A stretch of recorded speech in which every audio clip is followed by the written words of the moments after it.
बच्चों, हम लोग जैसा कि आप देख रहे हैं थंबनेल में, हम लोग बच्चों डिस्कस करेंगे positive and negative deviation from Raoult's law.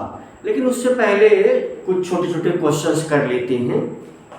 जैसे क्वेश्चन क्या है, जैसे Raoult's law versus Henry's law है ना, और आइडियल सॉल्यूशन इससे पहले देख लेते हैं जल्दी से। तो पहली हेडिंग क्या है हमारे पास, राउल्ट्स लॉ वर्सेस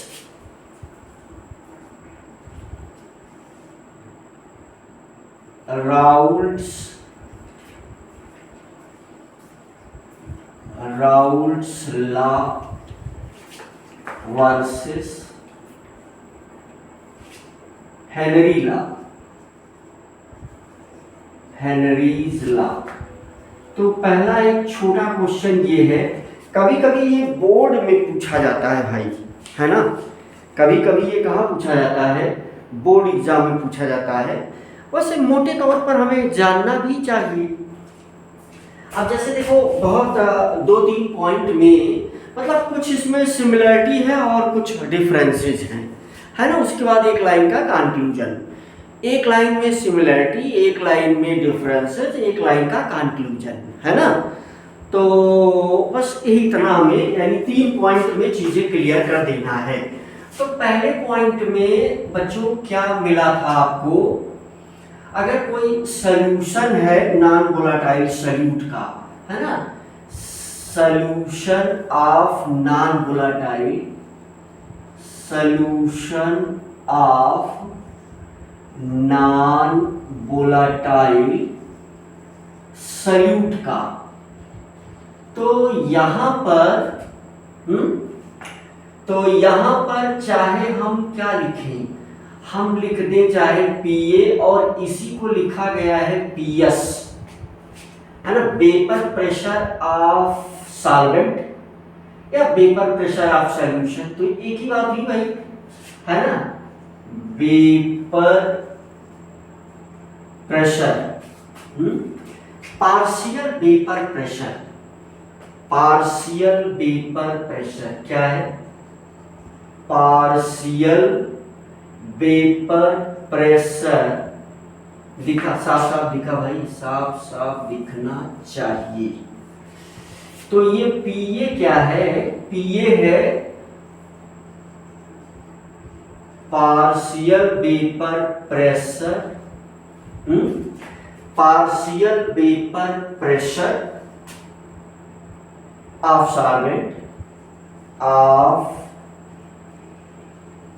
सॉल्वेंट, अच्छा इसे ये क्या बोला गया, vapour pressure of solution, vapour pressure of solution. तो दिस इज इक्वल टू, ये पहले हम लिख चुके इसलिए हम डायरेक्ट ऐसा लिख रहे हैं, P0A, है ना, P0A XA। तो मोल फ्रैक्शन ऑफ सॉल्वेंट है, XA क्या है, मोल फ्रैक्शन ऑफ सॉल्वेंट है, और P0A क्या है, vapour pressure of solvent in its original state. भाई यहाँ सारे टर्म क्लियर होनी चाहिए, और बहुत यहाँ कोई टफ पढ़ाई नहीं है, सारे टर्म अगर क्लियर हैं, पिछला वाला लेक्चर आपको क्लियर है, तो ये बहुत मजा देगा। क्योंकि भाई देखो, टीचर क्या करता है, पिछले वाले लेक्चर, अब ये 1 शॉट तो है नहीं कि सारी बातें हम जीरो से बताएंगे, हम ये मान के चल रहे हैं कि जो बच्चा हमारा ये वीडियो देख रहा है उसको सॉल्यूशन के अब तक जितने पार्ट, जितने लेक्चर हमारे हैं वो क्लियर है भाई, कंठस्थ नहीं है, अक्षरशः क्लियर नहीं है, तो उसका इमोशनल पार्ट उसके माइंड में है, तो वो कोरिलेट कर लेगा, है ना। अच्छा यहाँ देखो क्या मामला है, यहां पर मामला ये है कि P is equal to KH है ना इंटू एक्स। अब ये भी है, तो ये भी मीन्स ये वोलेटाइल कंपोनेंट है ना। बताओ ये भी क्या है, volatile component. Vapour pressure of volatile component, volatile component. देखो थोड़ा सा दिमाग लगाओगे तो समझ जाओगे। और ये क्या है, मोल fraction of volatile component, mole fraction of volatile component. ठीक है भाई। भाई देखो नोट्स बनाना पड़ेगा ऐसे क्वेश्चन जो है। अब भाई जो बच्चा पहली बार पढ़ रहा है उसके लिए ये हलवा तो नहीं लगेगा, नोट्स बनाना पड़ेगा, थोड़ा दिमाग लगाना पड़ेगा, है ना। अब देखिए हवा में अगर मुझे कुछ बोलना होता तो मैं कहा देता बेटा देख लो मौज आ जाएगा, स्क्रीनशॉट ले लो। स्क्रीनशॉट लेने से कुछ नहीं होने वाला है, बहुत साफ साफ बता दें। अगर आपको फील चाहिए तो वीडियो को 1 से 2 बार पॉज करके देखना पड़ता है किसी भी व्यक्ति को।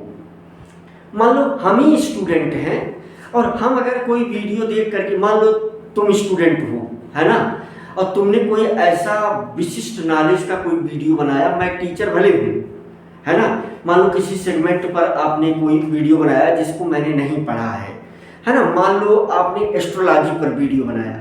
अब अगर उसे हमें समझना है हमें भी 2 बार देखना पड़ता है ना। भाई स्क्रीनशॉट से नहीं आएगा, हम आपको चूरन नहीं दे सकते, ओरिजिनल बात बताएंगे, उसी ओरिजिनल बात को आप फॉलो करेंगे तो प्रश्न पूछा जाएगा, उसका आंसर हो जाएगा। नहीं फॉलो करेंगे तो नहीं हो पाएगा। सीधा सीधा आप देखिए, नोट्स बनाइए और फिर कोरिलेट करिए, बैठ करके मनगढ़ंत करिए, सोचिए, तभी बातें क्लियर होगी। टीचर पूरी कोशिश करता है हमारे बच्चे को मैं अपने सरलतम भाषा में चीजें समझा सकूं। अब ये देखो हेनरी कांस्टेंट है, ये क्या है भाई, हेनरी कांस्टेंट है। ये क्या है, हेनरीज कांस्टेंट है। अच्छा इसी के नीचे देखो तुम, तो भाई जैसे ये देखो लिखा गया PA, यानी देखो PA equal to P not नीचे भी लिखा जाता है भाई, P नॉट A है ना, XA। अब तुम देखो ये चीज देखो तो सिमिलर, मतलब यहां पर क्या मामला बन रहा है, देखो ये भी क्या है, वोलेटाइल कंपोनेंट है ना, vapour pressure of volatile component. ये राउल्ट लॉ है ना, ये कौन सा लॉ है, ये हेनरी लॉ है ना। तो ये कौन सा लॉ है भाई, ये है आपका हेनरी लॉ। ये क्या है, हेनरी लॉ है भाई, हेनरीज लॉ। अच्छा ये वाला क्या है, ये है राउल्ट लॉ, राउल्ट लॉ है ये भाई। तो इसमें भी तुम देख लो चाहे। अब ये मामला जो है ये XA की अगर हम बात करें तो बच्चों मैं क्या कहूंगा, ये XA भी यहां पर यही है ना। XA भी क्या है, मोल फ्रैक्शन ऑफ वोलेटाइल कंपोनेंट। तो दोनों में देखो ऐसी कुछ सिमिलरिटी है ना, यानी दोनों के केस में सिमिलरिटी का क्या मामला है, दोनों के केस में सिमिलरिटी का ये मामला है कि vapour pressure of volatile component is directly proportional to mole fraction, है ना। दोनों के केस में वेपर प्रेशर इसमें भी, ये गैस के लिए था है ना, ये सॉल्वेंट के लिए यूज हो रहा है। तो दोनों के केस में मेरे ख्याल से समझ गए होंगे है ना। तो दोनों के केस में कॉमन सेंटेंस क्या निकल करके आएगा, कॉमन सेंटेंस ये निकल करके आएगा कि vapour pressure of volatile component is directly proportional to mole fraction, है ना। तो ये एक कॉमन सेंटेंस यहां निकल करके आया। और वो कॉमन सेंटेंस क्या निकल करके आया, ये क्या नीचे तक दिख रहा है भाई, कि यहाँ मैं एक कॉमन सेंटेंस लिख दूं, दिख रहा है? तो मैं यहाँ क्या लिखने वाला हूं कि vapour pressure of volatile component, volatile दिख रहा है, देख लो जरा सा, component directly proportional to mole fraction, mole fraction है ना, mole fraction of that component of volatile, है ना, वोलाटाइल कंपोनेंट, कंपोनेंट है ना भाई। तो ये मामला है भाई, देख लो, यानी ये दोनों में सिमिलरिटी वाला मामला ये पेश हो गया। डिफरेंसेस क्या है? डिफरेंसेस अब छोटा सा ही है भाई। तो देखो डिफरेंसेस में ये है, ये सिमिलरिटी का पहला वाला पॉइंट किसका है? सिमिलरिटी का पहला वाला पॉइंट सिमिलरिटी का है। पहला वाला पॉइंट, ये वाला पॉइंट किसका है? ये वाला पॉइंट सिमिलरिटी का है। और ये वाला पॉइंट डिफरेंसेस का होगा। यानी डिफरेंसेस क्या है? तो डिफरेंसेस बहुत सिंपल सा है कि भाई देख लो, यहाँ पर जो है हेनरी लॉ के केस में, हेनरीज लॉ के केस में इसमें है प्रोपोर्शनलिटी कांस्टेंट, हेनरी कांस्टेंट, और राउल्ट्स लॉ वाला जो केस है इसमें प्रोपोर्शनलिटी कांस्टेंट है पी नॉट ए, है ना। तो ये डिफरेंस है। बस कंक्लूजन, अगला वाला जो पॉइंट है ये डिफरेंस है। अगला वाला जो कंक्लूजन है, यानी ये वाला क्या है? कंक्लूजन है। तो यहाँ पर ये चीज लिखा जाता है। फिर थोड़ा सा इमोशनली मैं ट्रीट करने का प्रयास करूंगा, बस ये लाइन मैं लिख लूं। तो मैं क्या कहने वाला हूं बच्चों? मैं ये कहने वाला हूं कि Raoult law is special case of Henry law, है ना। तो यहां से हम लिख सकते हैं राउल्ट्स, है ना, Raoult's law, Raoult's law is special case of Henry law, Henry's law, है ना। तो राउल्ट लॉ जो है वो हेनरी लॉ का एक स्पेशल केस है। ठीक भाई। अभी इमोशनली चीजों को थोड़ा सा, चाहे 2 लाइन में मैं सब कुछ समराइज कर दे रहा हूं, 2 लाइन में मैं सब कुछ समराइज कर दे रहा हूं भाई। देखो इमोशनल बात ये है, इमोशनल बात ये है कि भाई एक ऐसा सॉल्यूशन है जिसमें नॉन वोलेटाइल सॉल्यूट है, तो सॉल्यूट की वजह से तो कोई वेपर प्रेशर होगा नहीं। अब जो भी वेपर प्रेशर होगा सॉल्वेंट की वजह से होगा, और वही वेपर प्रेशर उस सॉल्यूशन का वेपर प्रेशर हो जाएगा उस सिचुएशन में। Partial vapour pressure of solvent, इसीलिए वो लिखा गया है ना। यानी जो वोलेटाइल, इसमें नॉन वोलेटाइल कंपोनेंट क्या है? सॉल्यूट है। तो जो वोलेटाइल कंपोनेंट है उसका वेपर प्रेशर मोल फ्रैक्शन के प्रोपोर्शनल में है, हाँ। और यहाँ जो हेनरी लॉ वाला मामला है भाई, इसमें लिक्विड रहता है, सॉल्यूट, सॉल्वेंट का काम कौन करता है? लिक्विड। सॉल्यूट का काम ये करता है, तो सॉल्यूट का काम गैस करती है ना। तो यहाँ मतलब वोलेटाइल कंपोनेंट यहाँ पर क्या है? सॉल्वेंट है। यहाँ पर वोलेटाइल कंपोनेंट क्या है? सॉल्यूट है। तो सॉल्यूट का के वोलेटाइल कंपोनेंट का वेपर प्रेशर यानी pressure directly proportional to mole fraction है, और यहाँ पर वोलेटाइल कंपोनेंट का वेपर प्रेशर वो भी मोल फ्रैक्शन के प्रोपोर्शनल है। ये सिमिलरिटी है ना। Vapour pressure of volatile component proportional to mole fraction of volatile component. Volatile component का मतलब ये हुआ कि जो आसानी से गैसियस स्टेट में चले जाती हूँ। ठीक भाई। अच्छा देखो, ये हेनरी लॉ में ये वाला कांस्टेंट यूज हुआ है, राउट लॉ में ये वाला कांस्टेंट यूज हुआ है। इससे आप जानते हो, ये चीज यहाँ लिख दिया गया है, vapour pressure of solvent in its original state या प्योर स्टेट, है ना, इन इट्स ओरिजिनल स्टेट और प्योर स्टेट। ठीक है, अब कंक्लूजन क्या निकल करके आता है, ये लिखना, हेडिंग डालना, सिमिलरिटीज में ये चीज लिख देना, डिफरेंसेस में इसको लिख देना, कंक्लूजन में इसको लिख देना। ठीक है भाई, तो ये मामला जो है हम आपसे डिस्कस कर लिए। अब सॉल्यूशन की बारी, अब यहां पर सॉल्यूशन को फिर से क्लासिफाई किया जाएगा, तो उसी में हमारा मामला बनेगा। तो एक छोटा सा चार्ट यहाँ दे रहा हूं, है ना, तो देख लो, ये जो हमारा सॉल्यूशन है भाई, ये सॉल्यूशन, अब यहाँ से ये टॉपिक शुरू हो रहा है। मान लो ये मोटी बात एक आपने सीख लिया, तो ये एक छोटा सा चार्ट है, तो जो ये हमारे पास सॉल्यूशन है ना, ये सॉल्यूशन।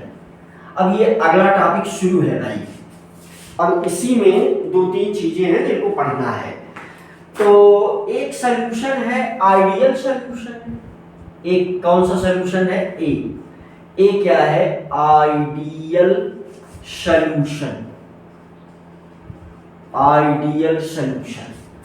अच्छा, दूसरा वाला क्या है, नॉन आइडियल सॉल्यूशन, बी है non ideal solution, non ideal solution. अच्छा, ये बी वाला फिर से 2 पार्ट में डिवाइड है, बी वाला जो है ये फिर से 2 पार्ट में डिवाइड है। तो कौन कौन सा, पहला इसमें नंबर 1, नंबर 2। नंबर 1 क्या है, नंबर 1 है भाई, देखो आइडियल सॉल्यूशन का मतलब, आइडियल सॉल्यूशन का मतलब क्या करे, वो राउट लॉ को फॉलो करेगी, है ना, फॉलो राउट लॉ। और जो नॉन आइडियल सॉल्यूशन है वो राउट लॉ को फॉलो नहीं करेगा। तो यहां पर positive deviation from route law, solutions showing positive deviation from route law. पहला क्या है, एक ऐसा solution, solutions showing positive deviation, है ना, positive deviation from route law. अच्छा, यहां पर सॉल्यूशंस शोइंग, है ना, solutions showing negative deviation, negative deviations from route law. तो कुल मिलाकर के ये चीजें अब हमको डिटेल में डिस्कस करनी है, ग्राफ बनाना है और बहुत सारी चीजें समझ के चलना है, राइट। तो चलो आगे बढ़ लेते हैं हम इन चीजों को समझने के लिए हम बहुत सारे एग्जाम्पल, अब यही चीज हमें, हमारा जो टॉपिक है मेन रूप से थंबनेल में देखो यही चीज लिखा गया है, क्योंकि ये चीज बच्चों को समझना जरूरी है ना। बाकी आइडियल सॉल्यूशन तो हर बच्चा बता ले जाता है, यहाँ भी आप थोड़ा सा प्रयास करेंगे तो समझ जाएंगे फटाफट। तो बाकी चीजें मिटा दिया जाए, मैं हट गया हूँ, पूरा बोर्ड आपको साफ साफ दिख रहा है, तो आप नोट कर सकते हैं जो भी चीजें आप चाहें, है ना। तो अब हम लोग जो है एक एक करके डिस्कस करेंगे। पहले हम आइडियल सॉल्यूशन डिस्कस कर लेते हैं और फिर जो है ना, नॉन आइडियल सॉल्यूशन डिस्कस करेंगे, फिर आगे बढ़ेंगे भाई। तो चलो पहली रीडिंग हम ले लेते हैं आइडियल सॉल्यूशन, है ना। तो आइडियल सॉल्यूशन के पॉइंट्स को जो है हम लोग समझने का प्रयास करते हैं। अब इसमें जो पॉइंट लिखे जाएंगे बच्चों, वो पॉइंट फॉर्म में जो है कॉम्पिटिटिव एग्जाम में पूछे जा सकते हैं, है ना। वो पॉइंट जो है कॉम्पिटिटिव एग्जाम में पूछे जा सकते हैं, ठीक भाई। तो आइडियल सॉल्यूशन का मामला क्या बनेगा उसे आप चलो देख लो।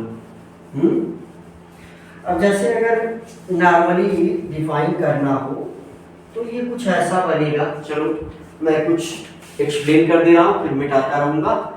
तो क्या है भाई, हेडिंग हमारे पास ए है, आइडियल सॉल्यूशन। आइडियल सॉल्यूशंस है ना, तो आइडियल सॉल्यूशंस। अच्छा, इमोशनली मैं आपको ये बता दूं कि आइडियल सॉल्यूशन का नंबर बहुत कम है, यानी जिंदगी में ज्यादा सॉल्यूशन कौन वाले हैं, नॉन आइडियल वाले हैं, आइडियल सॉल्यूशन बहुत कम है। अच्छा, तो क्या मतलब है इसका? मतलब इसका ये है कि जब हम आइडियल सॉल्यूशन की स्टडी कर लेते हैं तो उसी के आधार पर हम नॉन आइडियल सॉल्यूशन की स्टडी आसानी से कर लेते हैं, है ना। इसीलिए जो है पहले आइडियल सॉल्यूशन की स्टडी की जाती है, तो उसी के बेस पर नॉन आइडियल सॉल्यूशन को भी एक्सप्लेन किया जाएगा कि नॉन आइडियल सॉल्यूशन का बिहेवियर कैसे है, किस प्रकार से नॉन आइडियल सॉल्यूशन का बिहेवियर है। और फ्रैक्शनल डिस्टिलेशन में इस वेपर प्रेशर का अपना एक रोल है, और आप देखेंगे तो फिर बॉइलिंग पॉइंट है ना, you can say freezing point, तो हर चीज को डिफाइन किया गया है किसके टर्म में, वेपर प्रेशर के टर्म में। तो वेपर प्रेशर वाली ही वही हेडिंग है हमारी मेन रूप से, और वेपर प्रेशर के अंतर्गत ही हम सारी चीजें पढ़ रहे हैं।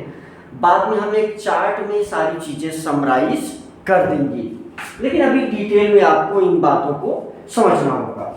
अच्छा देखो, जैसे आइडियल सॉल्यूशन हम किसको कहेंगे, तो दो solutions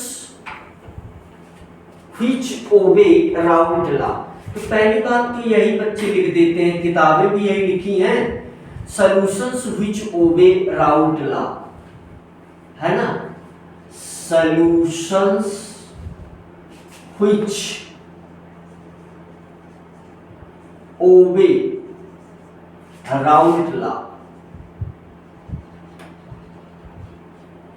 routes law, solutions which obey Raoult's law, solutions which obey Raoult's law are known as, अगर कामा लगा दो, चलो कामा लगा देते हैं, are known as ideal solution, ideal solutions. देखो आइडियल सॉल्यूशन को आईएस हम लिख दिया करेंगे, ठीक है, आइडियल सॉल्यूशन को हम आईएस लिख दिया करेंगे। अब इसके लिए देखो वे छोटी छोटी शर्तें हैं जिसको एक्सप्लेन कर दिया जाए। अब ये कहेगा कि delta B mixture, delta B mixture है ना, मिक्सचर इक्वल टू 0। अब इसकी मीनिंग क्या हुई, डेल्टा बी मिक्सचर की मीनिंग क्या हुई भाई?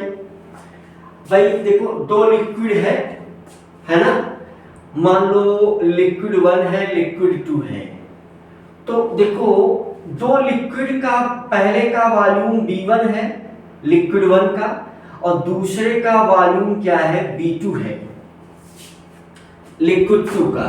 ये क्या है, लिक्विड 1 है, ये क्या है, लिक्विड 2 है।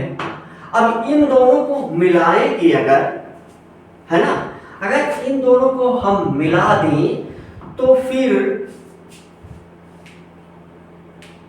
B1 प्लस B2 ही आ जाए, है ना। इन दोनों को मिला देने से जो सिंपली है ना, इन दोनों को मिला देने से मान लो B आ जाता है ना। तो अब इसको एक एग्जांपल से और भी क्लियर हो जाएगा। देखो सिचुएशन ये है कि अगर आपने इसका लिया 10 ml और मान लो इसका लिया 15 ml, तो ये आना चाहिए, B की वैल्यू आना चाहिए 25 ml। अच्छा, लेकिन कभी कभी ऐसा देखा जाता है कि जब हम दो चीज को मिलाते हैं तो ऐसा होता नहीं है, ऐसा होता नहीं है। अब यही जो है, अब आप ध्यान दो, ए B1 प्लस B2 यानी डेल्टा बी मिक्सचर का मतलब क्या हुआ, यहां पर ध्यान दो, delta B mixture, delta B mixture का क्या मतलब हुआ, 25 माइनस 10 प्लस 15। मेरे ख्याल से बच्चे समझ गए होंगे, है ना। तो भाई ये तो अब 0 हो ही जाएगा यहाँ पर। अच्छा, ऐसा होता नहीं अक्सर, ऐसा अक्सर होता नहीं, है ना। लेकिन अब यहाँ भाई जो जिस सॉल्यूशन में ऐसा हो जाएगा तो वो जो है मामला, है ना, बेंजीन और टॉलुइन, है ना, ऐसा बेंजीन और टॉलुइन के केस में हो जाता है, लेकिन मैक्सिमम केस में ऐसा होता नहीं। या तो कुछ यानी इसको जोड़ने से जो 25 आ रहा है, या तो ये 25 से ज्यादा हो जाता है या तो ये 25 से कम आता है। प्रैक्टिकली मेरे ख्याल से बच्चे समझ गए। देखो, इसकी मीनिंग मैं समझा रहा हूं, ऐसे लिख दिया जाता है। इसकी मीनिंग क्या है, इस मीनिंग को हमने एग्जाम्पल के रूप में ऐसा दिया, मीनिंग को हमने एग्जाम्पल के रूप में ऐसा दिया। तो मैं ये कह रहा हूं कि अगर 100 ml, है ना, देख लो, इसकी मीनिंग यही है। अगर 100 ml, यहां से 100 ml और 80 ml, है ना, टॉलुइन ले लो 100 ml, इसका और एग्जांपल दे दें, चलो और एग्जांपल ले लें। अगर 100 ml आपने लिया बेंजीन, 100 ml क्या लिया आपने, बेंजीन लिया, नीचे तक दिख रहा है भाई, और प्लस 80 ml आपने लिया, 80 ml लिया टॉलुइन, तो 80 ml टॉलुइन लिया, तो इसका रिजल्ट कितना आना चाहिए, 180 ml आना चाहिए, दिख रहा है भाई। तो यही आता है, लेकिन ये आइडियल सॉल्यूशन का एग्जांपल है ना। तो कई बहुत सारे आइडियल सॉल्यूशन के एग्जांपल हैं जिसको जो है हम देंगे, है ना। तो ये आइडियल सॉल्यूशन का एग्जांपल है। अच्छा, क्लोरोफॉर्म और एसीटोन,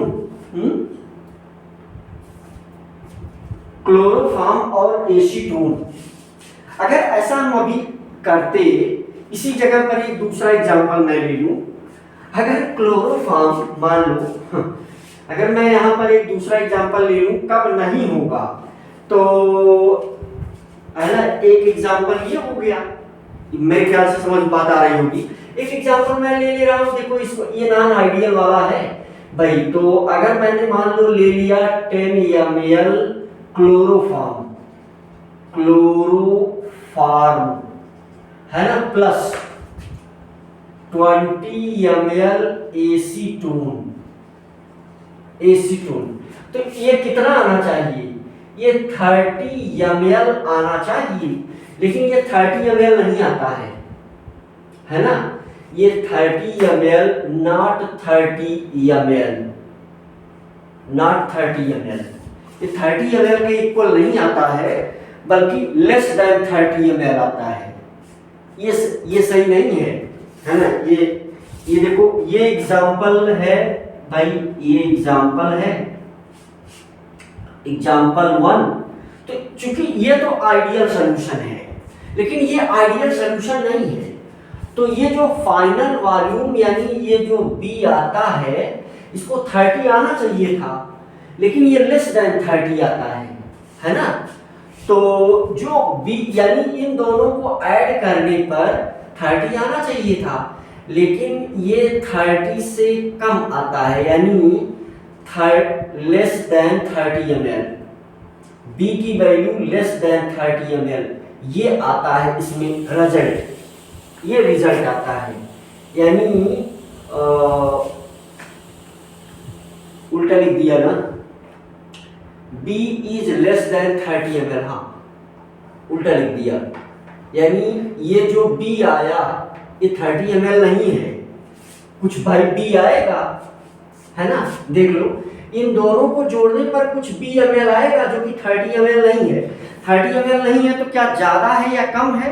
तो कम है, यानी less than, B is less then 30 ml, ये रिजल्ट है, ये रिजल्ट है भाई, ये नॉन आइडियल सॉल्यूशन है। ये एग्जांपल नंबर 2 है, तो ये कैसा सॉल्यूशन है भाई? ये है नॉन आइडियल सॉल्यूशन। और ये बेंजीन और टॉलुइन का मामला जो है, ये बेंजीन और ये टॉलुइन वाला जो मामला है, ये है भाई आइडियल सॉल्यूशन का एग्जांपल, इसलिए ऐसा शो कर देता है। मेरे ख्याल से चीजें समझ में आ गई, डेल्टा बी की मीनिंग समझ में आपको आ गई। अच्छा, और एक चीज ये है, दूसरा 2 पॉइंट हम लोगों ने समझ लिया।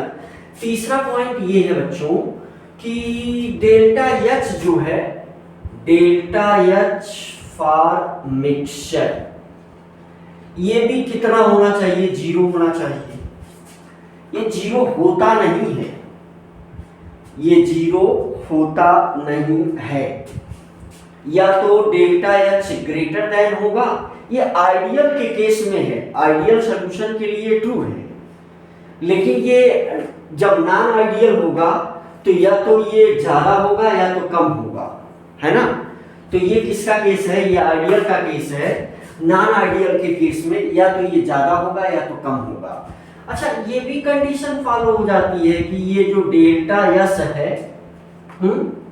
डेल्टा एस ऑफ मिक्सचर, ये this will also equal to 0, ये भी क्या होना चाहिए?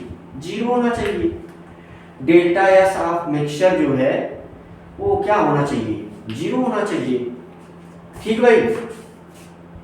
अच्छा, और आइडियल सॉल्यूशन की क्या पहचान है कि मॉलिक्यूल आइडियल सॉल्यूशन में मॉलिक्यूल आपस में डिसोसिएट नहीं करेंगी। In ideal solution molecules, in ideal solution, in ideal solution, in ideal solution molecules do not show dissociation, molecules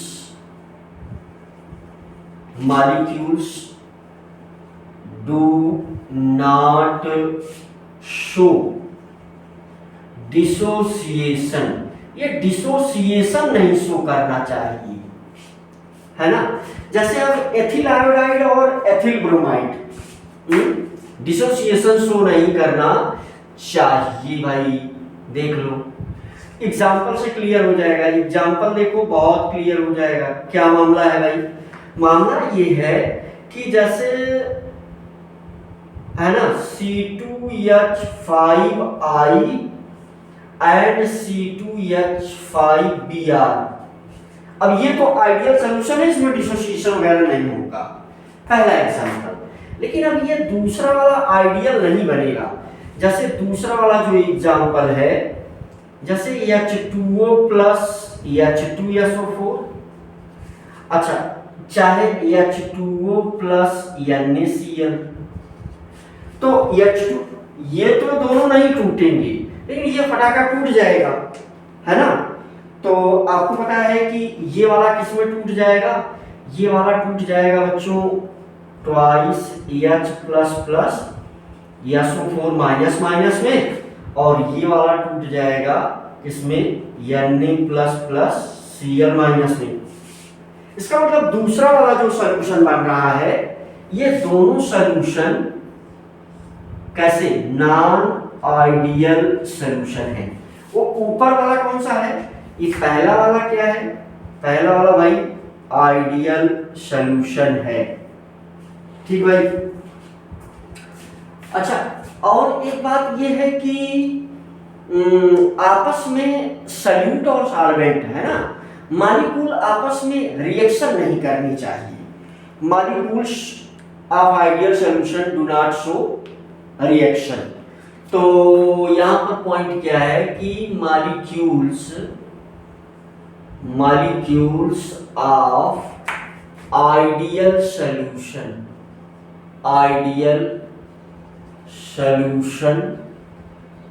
do not ideal solution do not show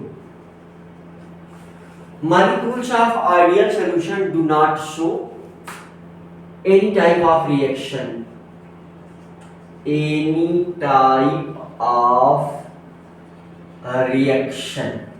है ना। तो जैसे अगर मान लो अब भाई अगर जो भी आइडियल सॉल्यूशन है ना, जो भी आइडियल सॉल्यूशन है,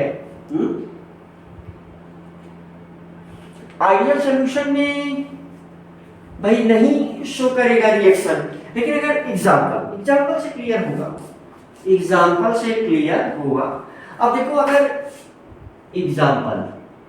एग्जांपल में पहला एग्जांपल हमने लिया Ca है ना, कैल्शियम ऑक्साइड प्लस H2O। अगर इसका सलूशन है तो ये आइडियल नहीं होगा कैल्शियम ऑक्साइड, ये तो रिएक्शन कर जाएगा CaOH ट्वाइस। अच्छा इसमें जो है देख लो आप CO2 प्लस H2O, तो ये भी रिएक्शन कर जाएगा, कार्बोनिक एसिड बनाएगा। ठीक भाई है ना, तो फटाफट ये रिएक्शन कर जाते हैं। तो ऐसा नहीं होना चाहिए, यानी ये केस किसका है, ये केस है नॉन आइडियल सॉल्यूशन, क्योंकि यहाँ रिएक्शन हो जा रहा है, और आइडियल सॉल्यूशन अगर इसका होता तो इसमें रिएक्शन ना होता, है ना। अच्छा और क्या है कि मॉलिक्यूल्स में एसोसिएशन नहीं होना चाहिए। Molecules of ideal solution do not show association, है ना। मॉलिक्यूल्स ऑफ आइडियल सॉल्यूशन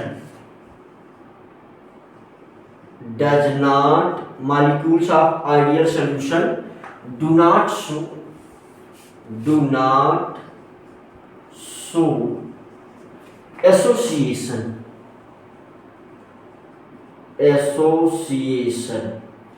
क्या बात क्लियर है? जैसे देखो सिंपली एसोसिएशन नहीं होना चाहिए भाई, तो अगर एसोसिएशन हो गया तो फिर वो आइडियल सॉल्यूशन नहीं रह जाएगा। जैसे मान लो ये है, क्या है ये, कार्बोक्सिलिक एसिड COOH। अब इसका दो मॉलिक्यूल आपस में क्या करने लगता है,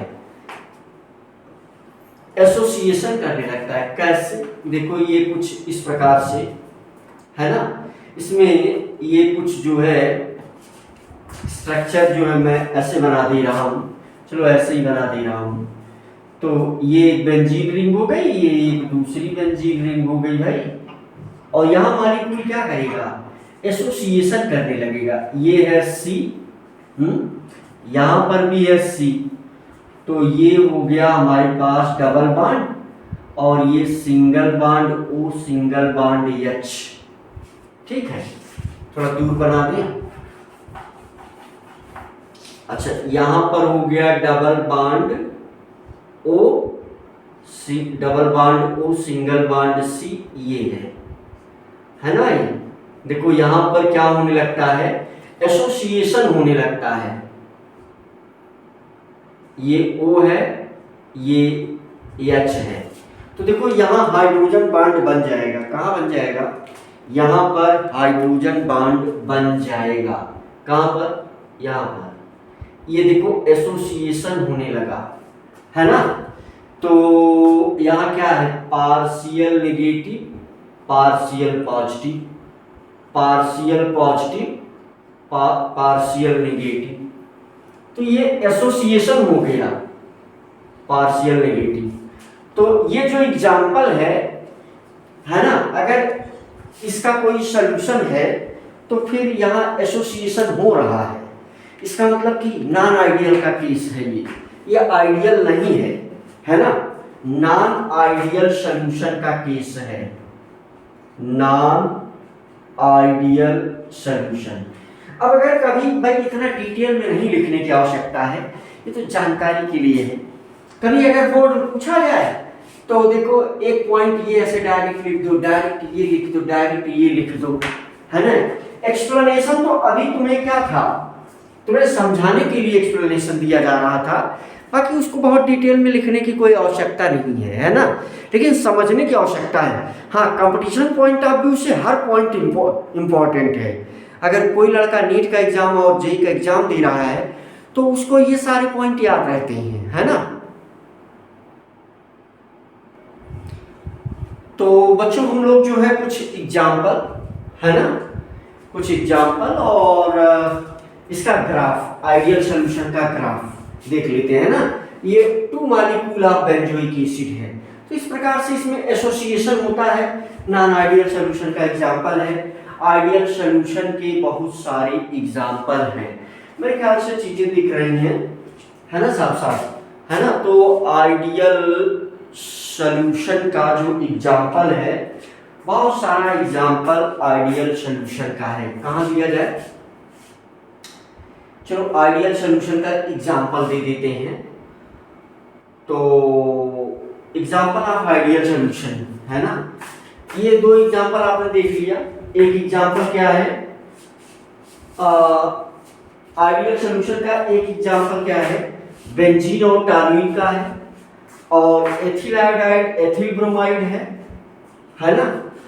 और दूसरा और जो एग्जाम्पल है आइडियल सॉल्यूशन का, आइडियल सॉल्यूशन यहाँ दे देते हैं 1-2 एग्जाम्पल। और आइडियल सॉल्यूशन का जो और एग्जाम्पल है, लिख लेना इसको भाई, carbon tetrachloride CCl4 plus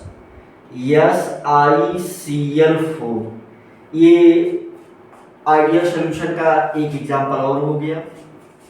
ideal solution, है ना, आइडियल सॉल्यूशन का पहला एग्जाम्पल ये हो गया। 2 वहां दे दिया है, मान लो ये तीसरा हो गया भाई। चौथा एग्जाम्पल है एथिल ब्रोमाइड और एथिल क्लोराइड, है ना, एथिल क्लोराइड और एथिल ब्रोमाइड। तो C2H5Br और प्लस C2H5Cl एथिल क्लोराइड, ये एक एग्जाम्पल है ना। ये जो है आइडियल सॉल्यूशन का एग्जाम्पल है भाई। और कार्बन टेट्राक्लोराइड और सिलिकॉन टेट्राक्लोराइड और एथिल ब्रोमाइड और एथिल क्लोराइड, है ना। टॉल्यूइन और क्या मिल गया, हेक्सेन और हेप्टेन, है ना।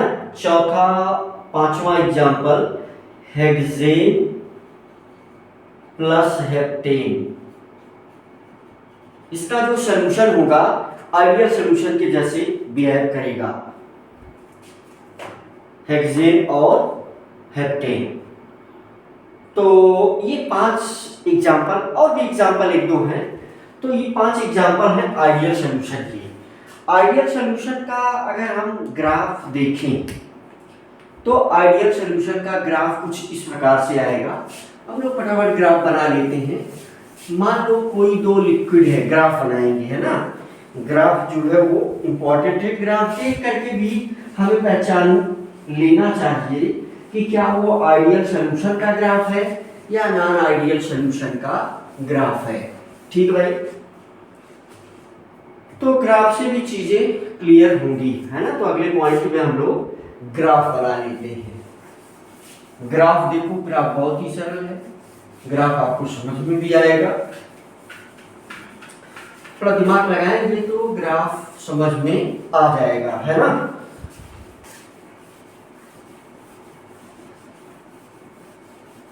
तो ये है भाई एग्जाम्पल, ये है सामने, और ये क्या एग्जाम्पल है, ये जो है 2 मालिक्यूल यहाँ लिया था, है ना, 2 मालिक्यूल। तो ग्राफ देखिए आप ध्यान से, तो कैसे समझना है भाई, मान लो कि 2 लिक्विड है ना, एक है liquid A plus liquid B, ये मिल करके हमें क्या बना रहा है, हमें क्या दे रहा है, आइडियल सॉल्यूशन दे रहा है। अब अगर ये आइडियल सॉल्यूशन दे रहा है तो इसका ग्राफ, है ना, मान लो कि ए का, मान लो जो ए है, ए, तो ए का ओरिजिनल स्टेट में जो वेपर प्रेशर है P नॉट, है ना, P नॉट ए,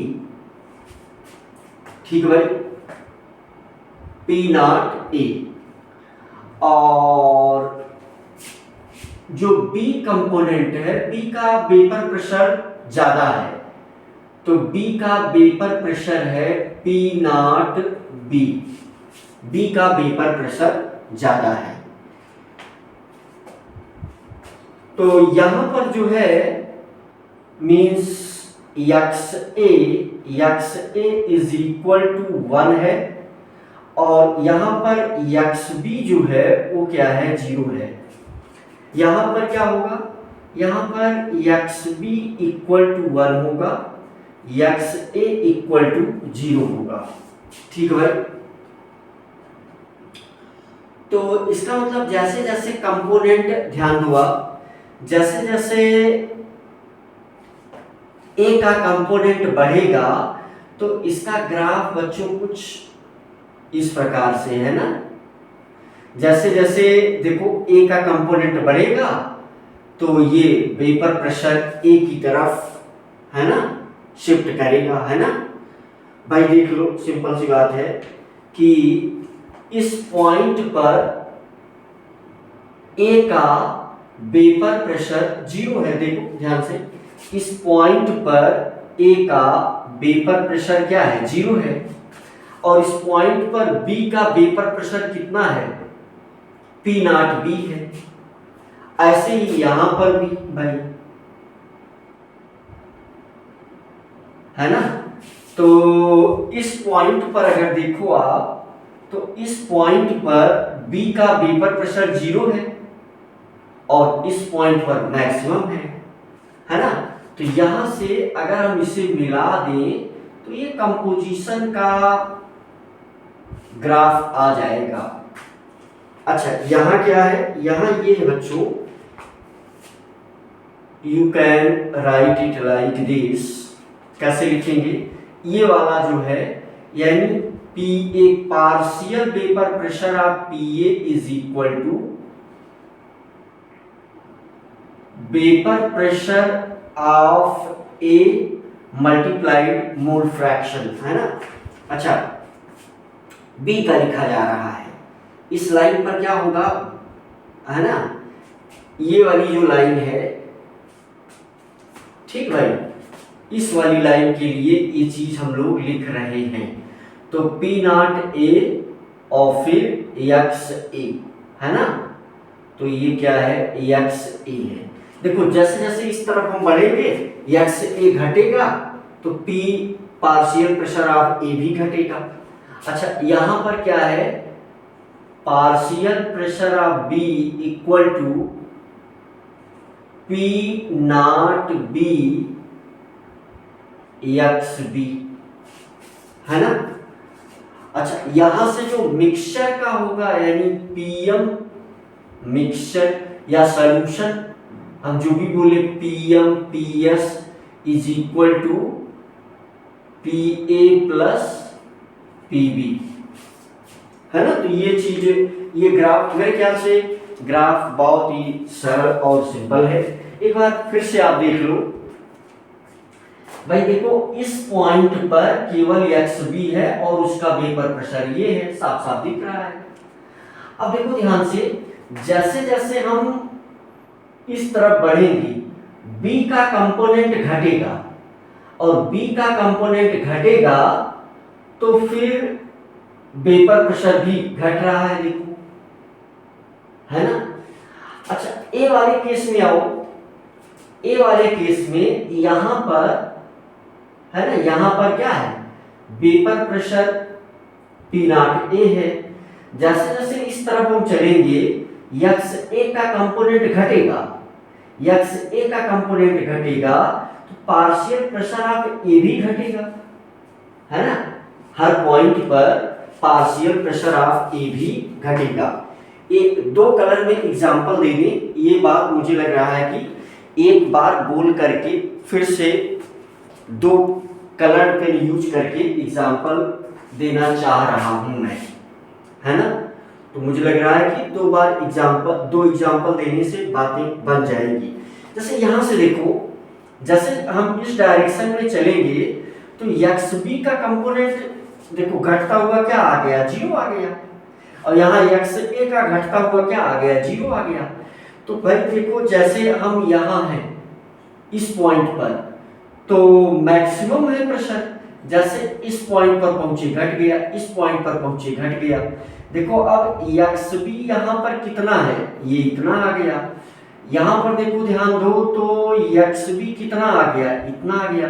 यानी जैसे जैसे इस तरफ हम बढ़ रहे हैं इस डायरेक्शन में एक्स बी क्या हो रहा है, एक्स बी घट रहा है,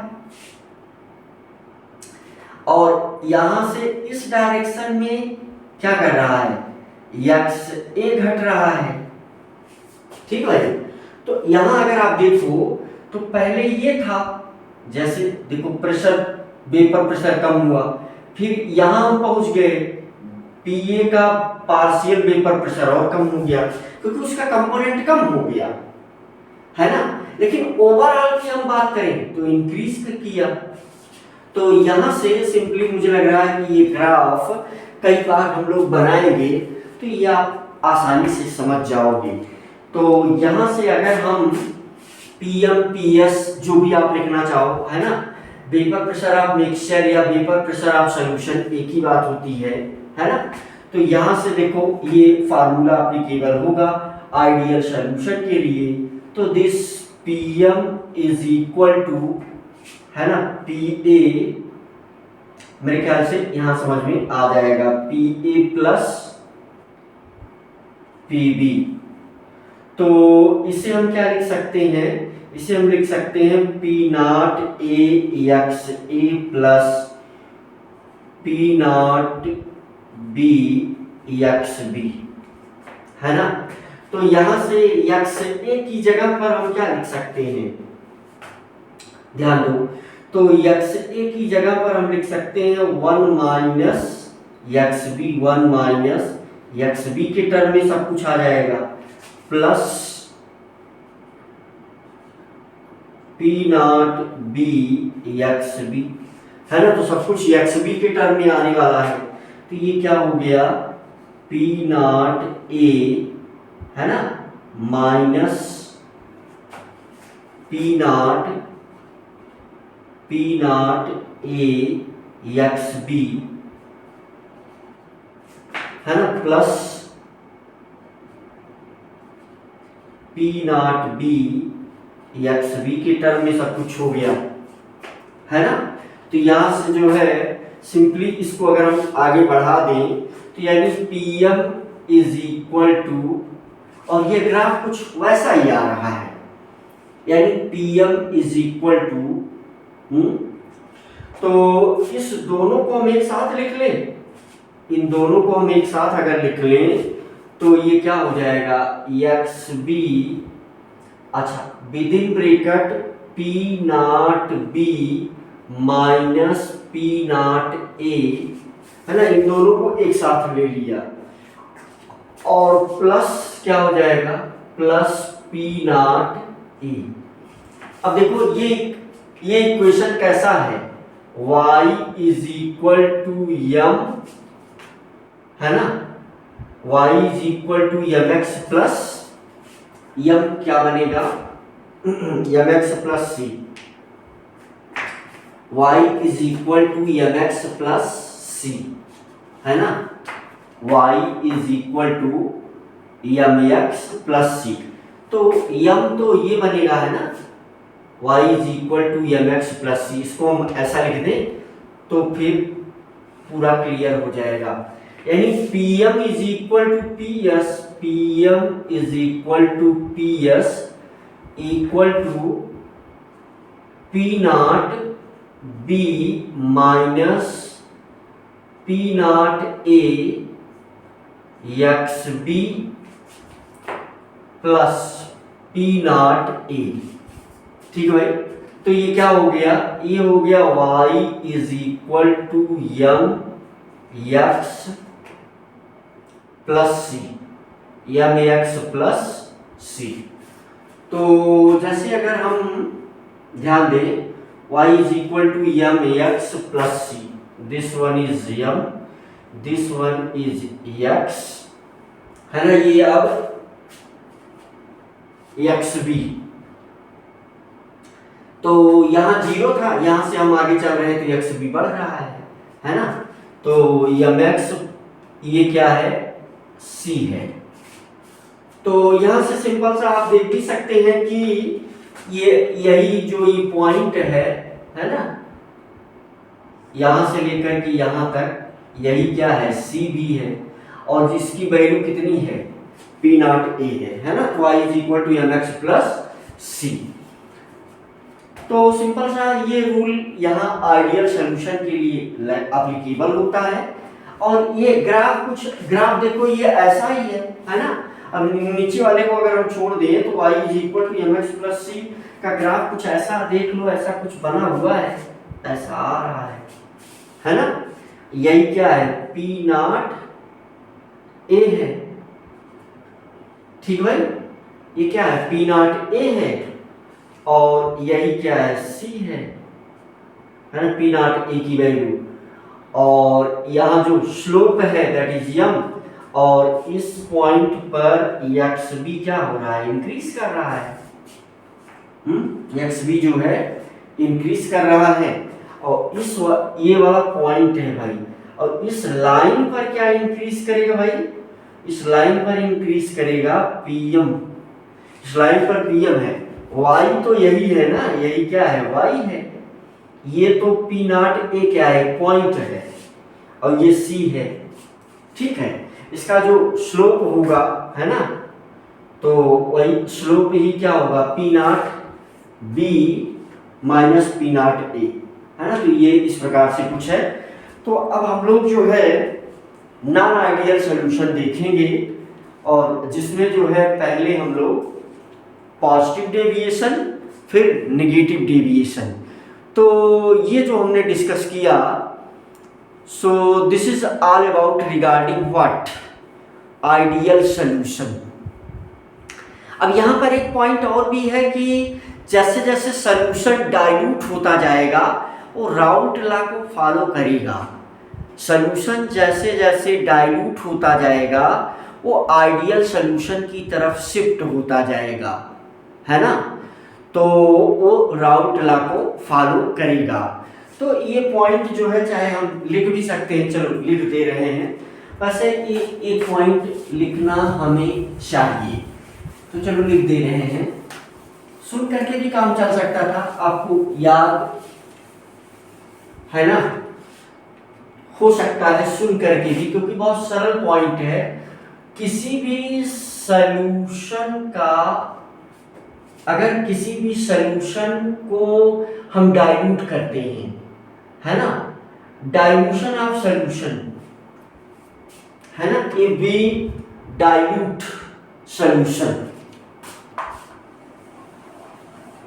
अगर किसी सॉल्यूशन का डाइल्यूशन बढ़ रहा है, if be dilute solution, if be dilute solution, है ना। अगर किसी सोल्यूशन का डाइल्यूशन इंक्रीज करा, यानी उसमें हम if we dilute solution then solution shifts toward ideal solution, है ना। तो if we dilute solution then solution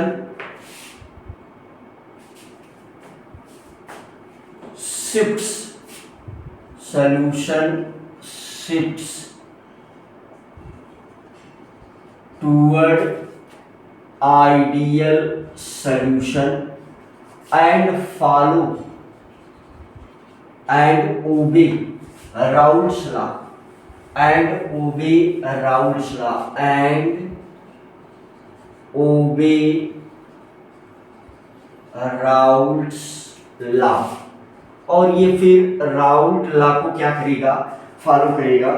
तो ये हम लोगों ने जो है आइडियल सॉल्यूशन को देख लिया भाई, आइडियल सॉल्यूशन को देख लिया। और हम लोग जो है अब पॉजिटिव डेविएशन देखेंगे, फिर नेगेटिव डेविएशन देखेंगे। छोटे छोटे पॉइंट हैं ऐसे ही सिमिलर, और छोटा छोटा ग्राफ है उसको बना करके हम लोग समझ लेंगे, राइट। हम लोग बच्चों अब नॉन आइडियल सॉल्यूशन देखेंगे, है ना। तो नॉन आइडियल सॉल्यूशन क्या है उसको हम लोग डिस्कस करेंगे। देखो आप नॉन आइडियल सॉल्यूशन किसे बोलेंगे। तो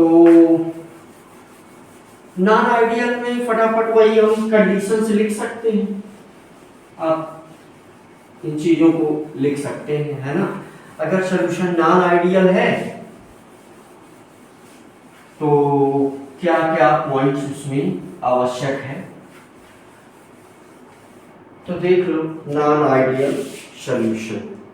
तो दूसरा ए और बी क्या है भाई, non ideal solution, non ideal solution. तो फिर नॉन आइडियल सॉल्यूशन में क्या क्या पॉइंट होगा भाई, देख सकते हैं आप, है ना। नॉन आइडियल सॉल्यूशन,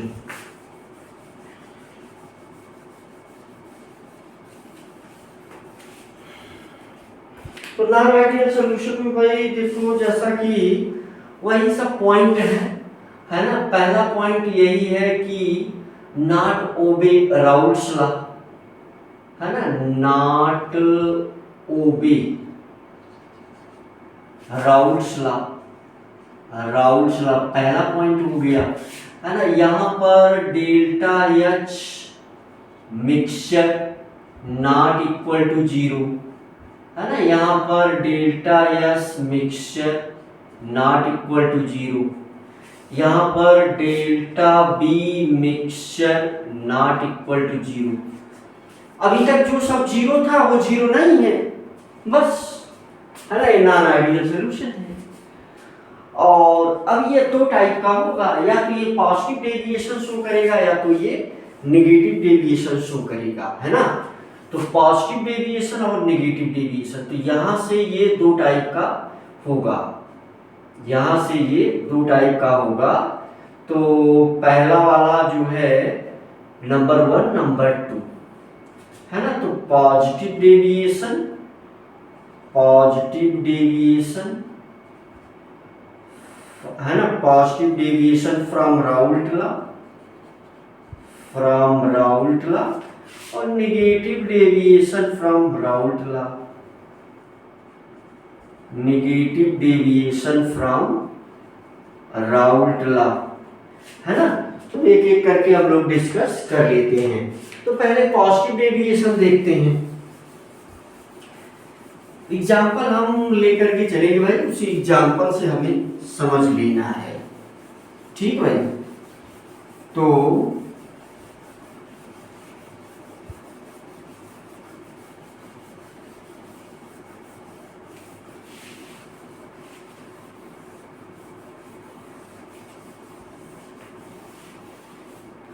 तो यहां पर जो है पहला एग्जाम्पल हम ले लेंगे कि non ideal solution showing positive deviation from Raoult's law. तो हेडिंग हमारी क्या हो जाएगी भाई, हेडिंग हमारी यही जाएगी। इसे भी मिटा दिया जाए, इसे भी मिटा देते हैं, है ना। तो दोनों हेडिंग 5-5 मिनट में डिस्कस करने का प्रयास करते हैं। तो देखो भाई, अगर नहीं समझ में आएगा तो 5 मिनट से ज़्यादा भी लग जाएगा भाई। जो जरूरी पॉइंट है उनको लिखना आवश्यक होगा। तो चलो, तो हेडिंग क्या हो गई हमारी, हेडिंग हो गई, हेडिंग है ना, solutions show solution non ideal solution. हम क्या लिखेंगे, non ideal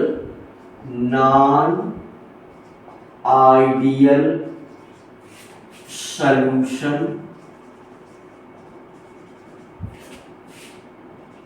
show positive deviation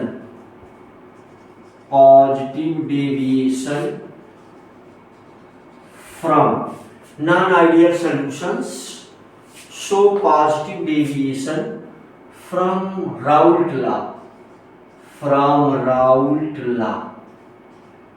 है ना। तो इसमें जो है, चलो एक एग्जांपल लेकर के हम आगे बढ़ते हैं। तो ये पॉइंट ही बन जाएगा, तो आप आराम से समझ जाओगे। तो हमने ले लिया क्या, साइक्लोहेक्सेन और मीथेनॉल, है ना। तो हमने ले लिया साइक्लोहेक्सेन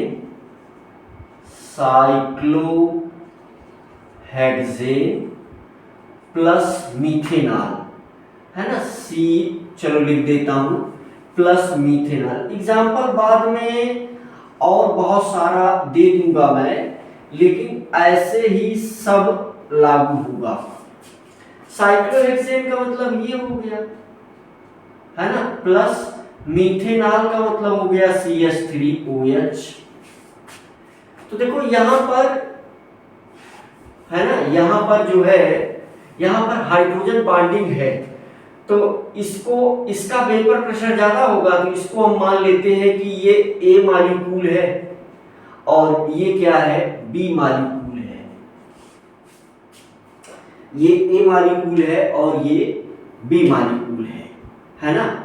तो इस दोनों को अगर हम मिला दे रहे हैं भाई, देखो इसमें जो है ये पड़ा हुआ है ऐसे, है ना, ये पड़ा हुआ है, ये सॉल्यूशन है क्या, साइक्लोहेक्सेन, और यहाँ पर ऐसे पड़ा हुआ है क्या, मीथेनॉल। तो इन दोनों को हमने क्या किया, आपस में मिला दिया। इन दोनों को मिला करके एक सॉल्यूशन बना, और ये सॉल्यूशन में दोनों चीजें प्रेजेंट हैं। कौन कौन सी, एक तो ये साइक्लोहेक्सेन प्रेजेंट है, और प्लस दूसरा वाला जो है CH3OH भी प्रेजेंट है। अब ये एक सॉल्यूशन बन गया, क्या बन गया, सॉल्यूशन। और ये सॉल्यूशन कैसा सॉल्यूशन है, नॉन आइडियल सॉल्यूशन बन गया ये। अब यहां पर बच्चों सारी पॉइंट हमें लिखनी आवश्यक है।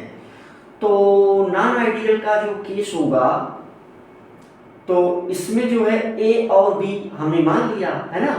तो जब ये सॉल्यूशन बन जाएगा, तो वहां पर ये कंडीशन जो आइडियल के केस में एप्लीकेबल होता था, वो कंडीशन एप्लीकेबल नहीं होगा, है ना। तो अब इसमें बहुत सारे पॉइंट इसमें ये है कि भाई PA, है ना, अगला पॉइंट ये है कि PA पॉजिटिव डेविएशन है, तो PA is greater then P0 A XA, है ना, and PB is also greater than P0 B XB। तो पहला पॉइंट तो ये हो जाएगा भाई।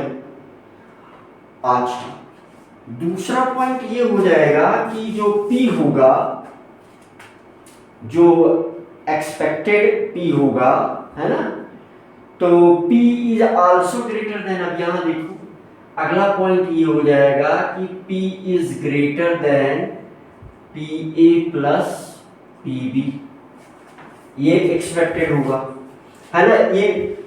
ये ऐसा हो जाएगा, जो कि आइडियल के केस में ये सब इक्वल होता था, है ना। आइडियल के केस में ये सब इक्वल होता था। ये PM का मतलब वही PS, या चलो PS लिखते हैं, तो PS यहां पर ग्रेटर देन क्या, P not A x A plus P not B x B। तो ये अगला पॉइंट हो जाएगा भाई, है ना। तो ग्राफ जो है इसका कैसे आएगा, अब ये non ideal solution positive deviation, इसका ग्राफ जो है हम समझने का प्रयास करते हैं अगली पॉइंट में। तो यहां से ग्राफ इस प्रकार से हम बना सकते हैं भाई, ये जो है ग्राफ इस प्रकार से भाई, जिसका है ना, जिसका वेपर प्रेशर कम है तो वो है हमारा XB, और यहाँ पर XB 1 है, और ये क्या है PB है, और जिसका ये है साइक्लोहेक्सेन PA, है ना, यही हम मान के चल रहे हैं। तो इसका ग्राफ जो आता है ना, तो सब कुछ पॉजिटिव डेविएशन शो करेगा। कैसे, इस प्रकार से जो है, हाँ, तो ये जो है आइडियल का केस है, और इसका जो ग्राफ आएगा बच्चों वो कुछ इस प्रकार से आएगा भाई। ये वाला ग्राफ जो है वो ऐसे आएगा, इस प्रकार से आएगा, दोनों पॉजिटिव डेविएशन शो करेंगे, है ना। ये वाला ग्राफ भाई इस प्रकार से आएगा, और ये वाला ग्राफ जो है कुछ इस प्रकार से आएगा। ये सब पॉजिटिव डेविएशन शो कर रहा है, ठीक भाई। तो ये क्या शो कर रहा है, पॉजिटिव डेविएशन। ग्राफ इसका कुछ इस प्रकार से आएगा। यहाँ XA जो है वो क्या हो जाएगा, 0 हो जाएगा। यहाँ पर XA इक्वल टू 1 होगा, XB यहाँ पर 0 हो जाएगा, और यहाँ आप क्या देखेंगे, इस पर आप देखने वाले हैं कि PA, है ना, इस पर क्या है PB, है ना। तो PB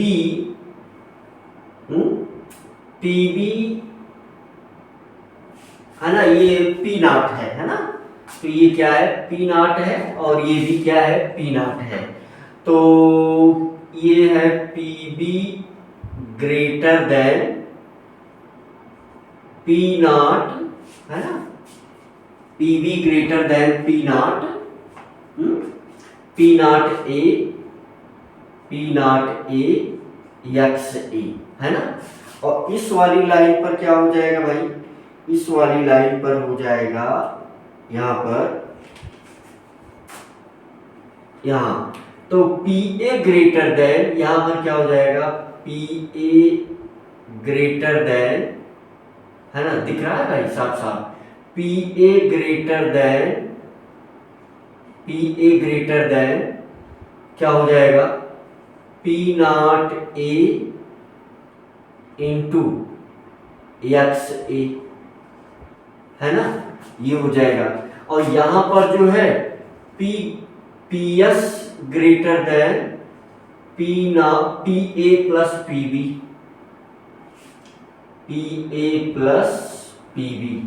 अब PA PB P नॉट, ये सब बातें जो है आप बहुत अच्छी तरीके से जानते हैं, है ना।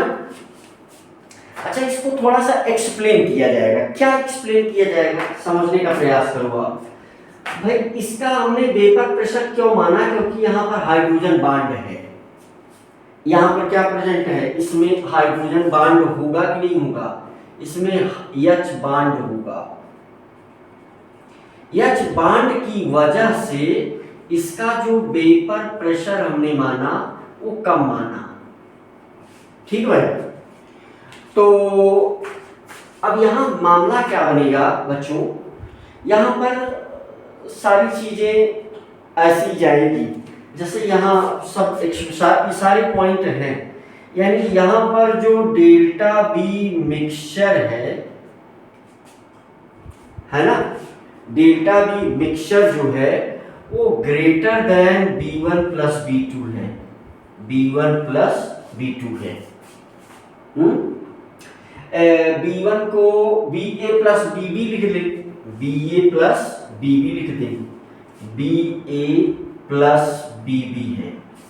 ठीक है। और यहां पर जो है, यहां पर ये सारे पॉइंट है, यहां पर डेल्टा H जो मिक्सचर है, यानी कुल मिलाकर के सॉल्यूशन है ये, है ना, तो ये ग्रेटर देन 0 होगा, ग्रेटर देन 0 होगा। इसका मतलब क्या होगा, डिसोल्यूशन प्रोसेस इज एंडोथर्मिक। इसकी मीनिंग क्या है, इसकी मीनिंग ये है कि dissolution process, formation of solution is endothermic, formation of solution is endothermic, formation of solution is endothermic, endothermic है, सॉल्यूशन का फॉर्मेशन एंडोथर्मिक है भाई। ठीक है। और चीजें लिखी दी गई, इसको थोड़ा सा एक्सप्लेन और किया जाएगा। एक्सप्लेन ये किया जाएगा कि ये जो मीथेनॉल है CH3 single bond O single bond H, यहां से ये H single bond O single bond CH3, तो इसके बीच में ये बॉन्ड बनेगा और इसे ही हम क्या बोलते हैं, H बॉन्ड, है ना। ये इसी H बॉन्ड की वजह से इसका जो वेपर प्रेशर है वो कम है, वेपर प्रेशर क्या है, कम है। अब क्या होगा कि अब ये, यानी ये मॉलिक्यूल कौन सा है, B है, ये कौन सा मॉलिक्यूल हमने मान रखा है इसको भाई, मेथेनॉल को हमने B मान रखा है। अब ये छोटा सा जो आएगा तो ये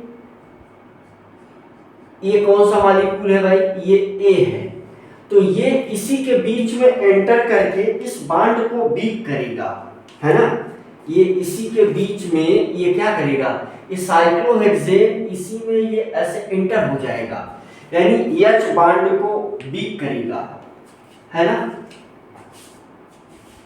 H बॉन्ड को वीक करेगा। तो क्या हम लिख सकते हैं, हम ये लिख सकते हैं कि cyclohexane occupy intermolecular space, intermolecular space, तो यहां पर हम लिख सकते हैं कि cyclohexane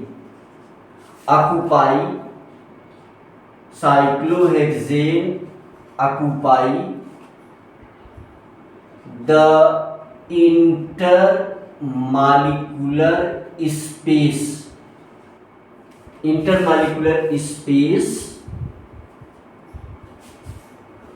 occupy intermolecular space of methanol, है ना, ऑफ मीथेनॉल, या cyclohexane occupy intermolecular space between methanol molecules, between methanol molecules, है ना। तो ऐसे में जो है H बॉन्डिंग वीक होगी, तो ये प्रोसेस क्या करेगा, ड्यू टू दिस,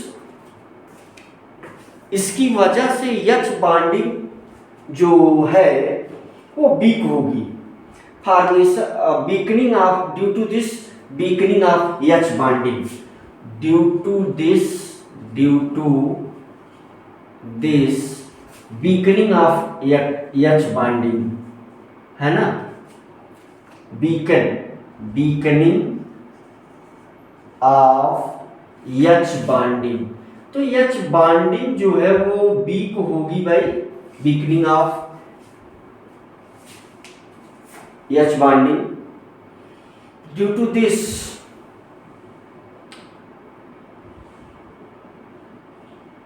है ना, इस वजह से H बॉन्डिंग क्या होगी, कमजोर होगी भाई, और वेपर स्टेट में जाने की टेंडेंसी बढ़ेगी, है ना, वेपर स्टेट में जाने की tendency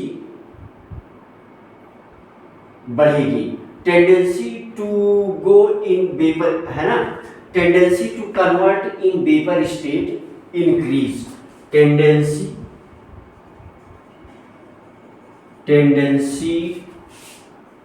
to convert in vapour state, tendency to convert in vapour state, ये क्या करेगी, बढ़ेगी, तो फाइनली क्या होगा, वेपर प्रेशर इंक्रीज कर जाएगा, तो वेपर प्रेशर इस वजह से इंक्रीज कर जाएगा और फिर पॉजिटिव डेविएशन शो करेगा, positive deviation from Raoult law, है ना, positive deviation from Raoult law. अच्छा, यहां पर जो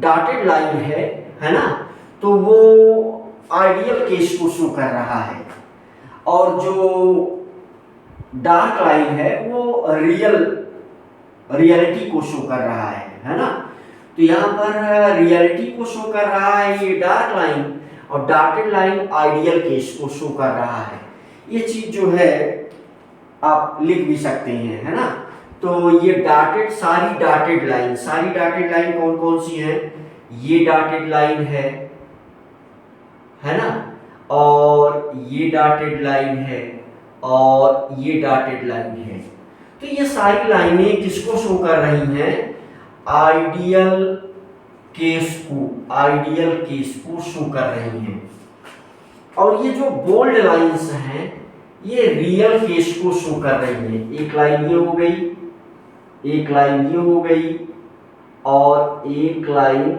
ये हो गई, तो ये तीनों जो है इसको शो कर रही हैं रियल, नॉन आइडियल केस को, नॉन आइडियल केस, यानी नॉन आइडियल सॉल्यूशन है ही, है ना, तो ये जो है इसका एक्सप्लेनेशन हुआ कि क्यों जो है ये इस प्रकार से, है ना, तो यहां पर जो AB के बीच का, है ना, एक इंपॉर्टेंट पॉइंट और लिख दिया जाए, यानी जो फोर्स बिटवीन AB, है ना, तो जो बॉन्ड स्ट्रेंथ है, यहाँ पर जो बॉन्ड स्ट्रेंथ है तो वो क्या है, you can say simply AA and BB, a single bond A है ना, ये सिंगल बॉन्ड नहीं है बल्कि ये फोर्स है, AA भी ज्यादा है किससे, AB से, और BB का भी बॉन्ड, ये जो इंटरमॉलिक्यूलर फोर्स ऑफ अट्रैक्शन है ना, BB के बीच में उससे भी ज्यादा है, ये भी ज्यादा है AB से, है ना, तो ये क्या लिखा मैंने, intermolecular force of attraction between AA is greater than intermolecular force between AB, अरे यही चीज यहां भी लिखा, तो ये भी पॉइंट बड़ा ही इंपॉर्टेंट पॉइंट है भाई।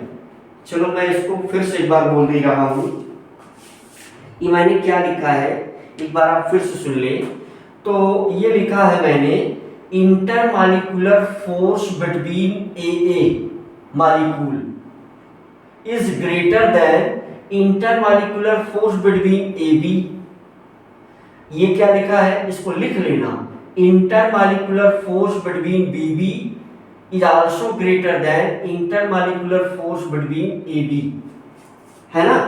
तो इस वजह से ये वेपर स्टेट में चला जाता है और ये पॉजिटिव डेविएशन को शो करता है।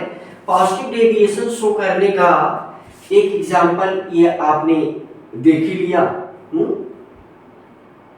एक एग्जांपल आपने देख लिया, और भी पॉजिटिव डेविएशन को शो करने के और भी बहुत सारे एग्जांपल हैं। आप इसे आराम से देख करके नोट करें, मैं और बहुत सारे एग्जांपल लिख देता हूं जो सॉल्यूशन पॉजिटिव डेविएशन को शो करेंगे, राइट।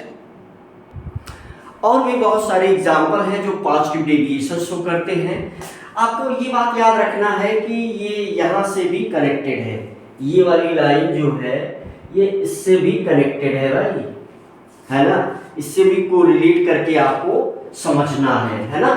तो अदर एग्जांपल क्या क्या हो सकते हैं, एग्जांपल दे दें, चलो यहाँ पर एग्जांपल दे देते हैं,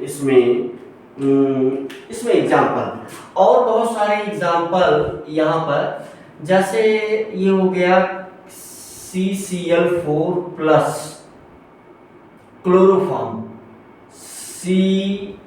CHCl3, है ना, और देखो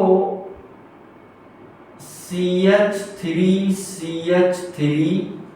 C double bond O plus, है ना, एसीटोन CS2, एसीटोन CS2 और वाट H2O plus CH3OH, H2O plus C2H5OH, है ना।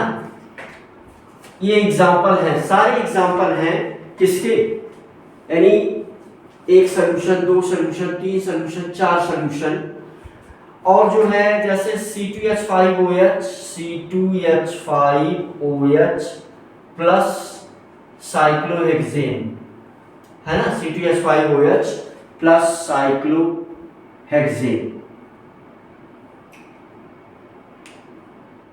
Carbon tetrachloride plus methanol CCl4 plus CH3OH।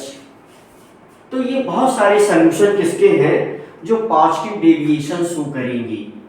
ये बहुत सारे सॉल्यूशन जो हमने लिखे हैं, ये है ना, इसमें कोई एक सॉल्यूट और सॉल्वेंट हो सकता है, चाहे जो कम होगा सॉल्यूट होगा, जो ज्यादा होगा सॉल्वेंट होगा। तो ये बहुत सारा एग्जांपल हमने दिया, है ना। ये जो है हमारे आपके पास हो गया पहला एग्जांपल, दूसरा एग्जांपल, तीसरा एग्जांपल, चौथा एग्जांपल, पांचवा एग्जांपल, छठा एग्जांपल, है ना। ये बहुत सारे एग्जांपल हमने आपको दिए किसको शो करने वाले, पॉजिटिव डेविएशन को शो करने वाली। अब हम नेगेटिव डेविएशन की बात जल्दी से हम लोग कर लेते हैं, है ना। अब ये बहुत नॉर्मल सी बात है कि नॉन आइडियल है तो ये क्या करेगा, ये राउल्ट लॉ को तो फॉलो करेगा नहीं। नॉन आइडियल का केस है तो राउल्ट लॉ को फॉलो नहीं करेगा।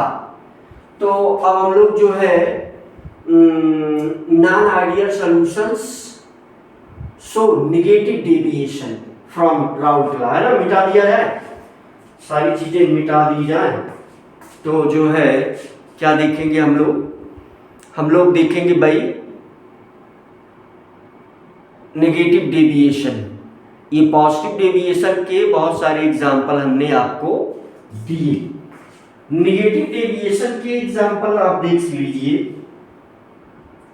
है ना। नेगेटिव डेविएशन के एग्जांपल जो है वो हम लोग देखेंगे, मिटा दें। चलो ये नेगेटिव डेविएशन आ जाएगा यहाँ, बस मेरा काम यहाँ से हो गया। तो यहाँ भी यही सारे पॉइंट जो है हमारे दिमाग में क्लियर होने चाहिए। एंडोथर्मिक होगा, एक्सोथर्मिक होगा, ग्राफ कैसे बनेगा, और इसके यही जो एरो लगा करके हम पॉइंट लिख रहे हैं, यही सारे पॉइंट क्वेश्चन हैं इसी को क्वेश्चन की फॉर्म में क्या किया जाता है, पूछा जाता है भाई, है ना। इसी को ही क्वेश्चन की फॉर्म में पूछा जाता है। अब देखो इसमें थ्योरी ऑफ फ्रैक्शनल डिस्टिलेशन इसी से जुड़ा हुआ है ना। और एजियोट्रॉपिक मिक्सचर, फिर जो है कॉन्जुगेटिव प्रॉपर्टी शुरू हो जाएगी। तो जिसमें हम यहीं से शुरू करेंगे, कौन सा, relative lowering in vapour pressure, है ना। तो यहीं से शुरू करेंगे, लेकिन अभी जो है एजियोट्रॉपिक या एजियोट्रॉप्स या एजियोट्रॉपिक मिक्सचर तक हमें देखना है। और थ्योरी ऑफ फ्रैक्शनल डिस्टिलेशन इसी वेपर प्रेशर से ही रिलेटेड है, तो उसको भी साथ में हम लोग देख लेंगे। तो नेगेटिव डेविएशन, अच्छा नेगेटिव डेविएशन का मामला हम लोग किसका ले लेते हैं, क्लोरोफॉर्म और एसीटोन, है ना, क्लोरोफॉर्म और एसीटोन। तो यहां पर आप देख लें ध्यान से, अगर ये है acetone CH3 CH3 C double bond O, ये बॉन्ड यहां बन जाता है H single bond C Cl Cl Cl, है ना। तो बॉन्ड यहां पर देखो आप H बॉन्डिंग होने लगती है। ये कौन सा बॉन्ड बन रहा है, कौन सा बॉन्ड बन रहा है भाई, H बॉन्डिंग है ना। क्योंकि सिंपल सी बात है कि इस ऑक्सीजन पर पार्शियल नेगेटिव हो जाएगा और इस पर पार्शियल पॉजिटिव हो जाएगा, ठीक भाई। तो ये एक एग्जांपल भी हो गया।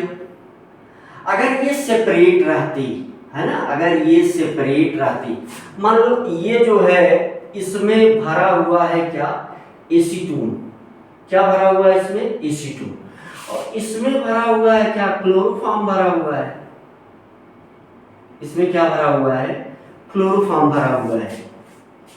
तो इन्हीं दोनों को हमने मिला दिया, तो ये जो सॉल्यूशन बन गया भाई, ये वाला सॉल्यूशन।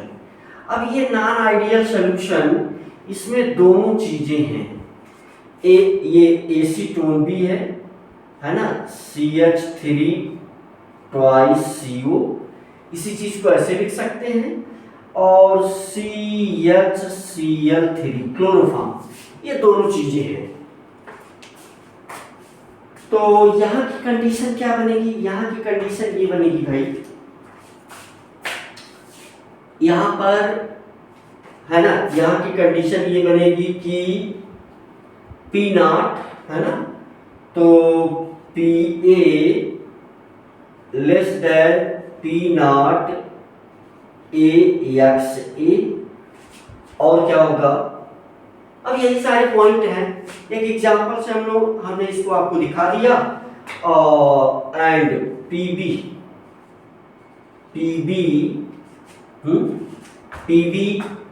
लेस देन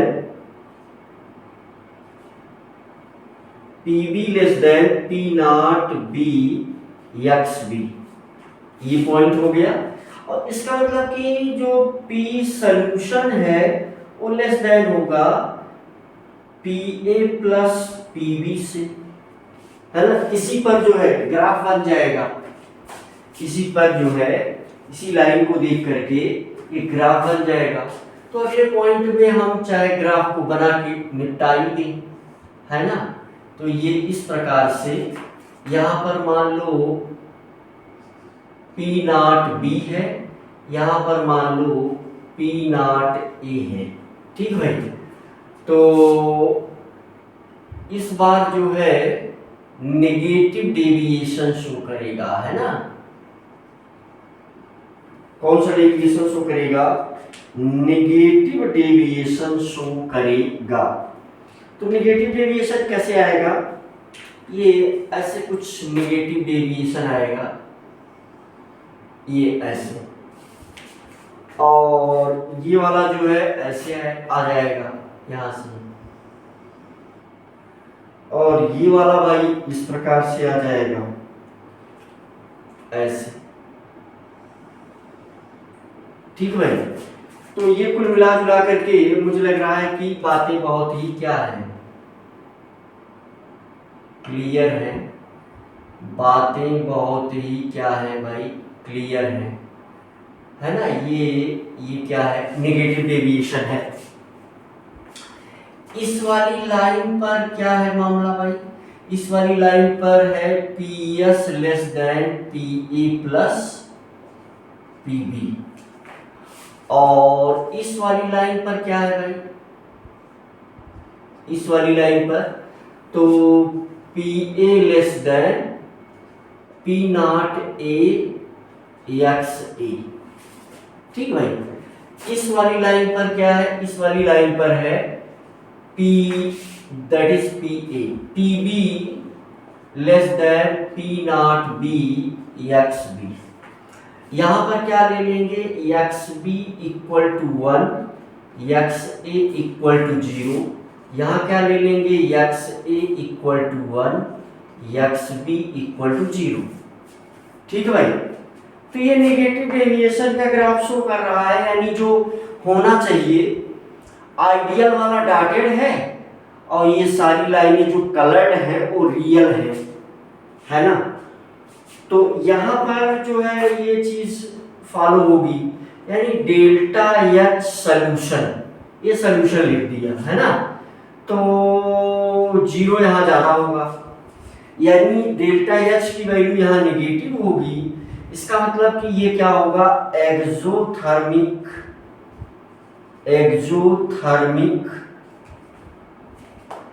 प्रोसेस है ना, एक्सोथर्मिक प्रोसेस होगा। यानी डिसोल्यूशन जो है कैसा, यानी विलयन का बनना है ना, डिसोल्यूशन प्रोसेस, डिसोल्यूशन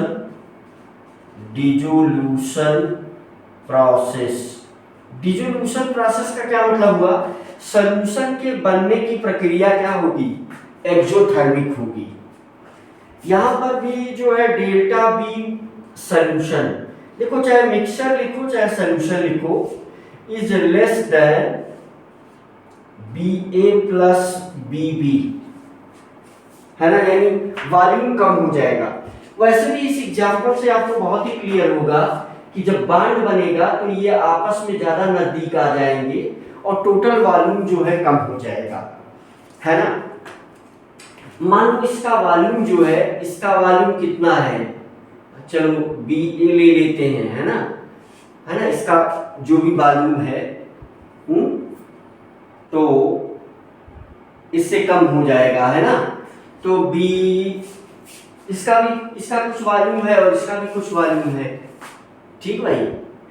तो वॉल्यूम जो है यहां पर क्या हो जाएगा, इसको हम क्या ले ले, इसको हम ले ले दिस इज एसीटोन, तो एसीटोन बीबी और ये क्या बी ए,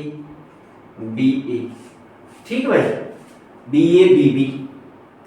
तो ये ऐसा मामला बन जाता है।